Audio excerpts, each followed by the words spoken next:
What if I told you that gratitude isn't just a reaction to blessings, but a powerful act of spiritual warfare?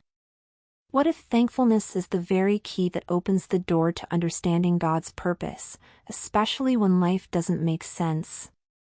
Let's talk about what the Bible really says about giving thanks, even when everything in you wants to complain.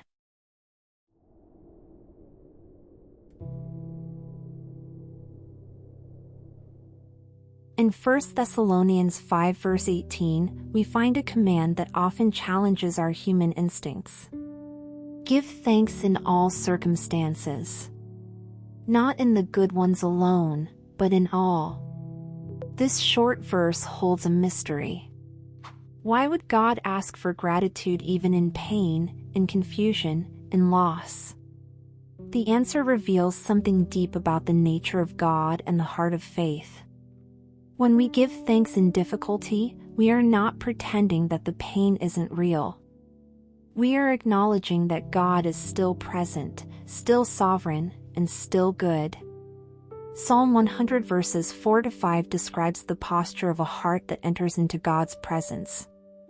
Not with demands, and not with doubt, but with thanksgiving and praise. This isn't some empty ritual. It's a spiritual truth. Thankfulness is what opens the gates to communion with God. Not once we've figured it all out, but right in the middle of mystery. Gratitude, in the life of a Christian, is not about feelings, it's about revelation. It's about knowing who God is, even when your surroundings say otherwise. A thankful heart sees through the fog of life's battles and recognizes the steady hand of the Lord behind every breath and every moment. When the early church faced persecution, they still gave thanks. Not because their suffering felt good, but because they trusted the one who allowed it. Their gratitude wasn't about comfort, it was about confidence.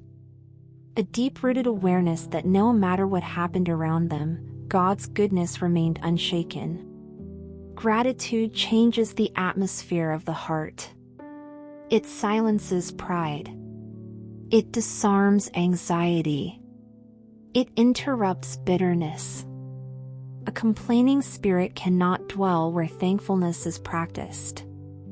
And when we choose to thank God, we align ourselves with heaven's perspective, not the world's. It's not that trials are beautiful. It's that God uses them to reveal Himself in ways comfort never could. That's why gratitude is more than saying thank you for the obvious. It's an act of surrender.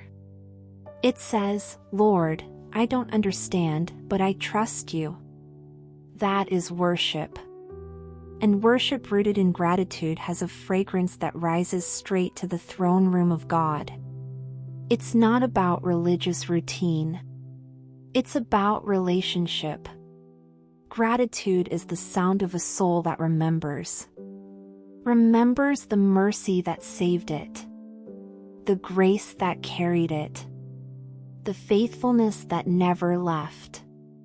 Gratitude, then, is not a reaction to circumstance, it is a declaration of truth. And that truth, God's eternal goodness, outlasts every storm.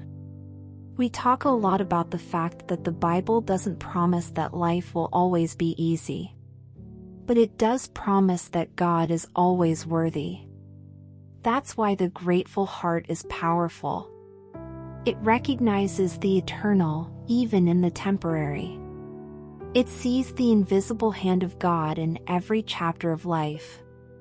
So if you're walking through something heavy today, know this. Your thankfulness is not wasted. It speaks to heaven, and it pushes back the darkness, and most importantly, draws you closer to the one who never changes. Amen. If this message stirred something in your spirit, leave a comment and let me know you're walking in thankfulness.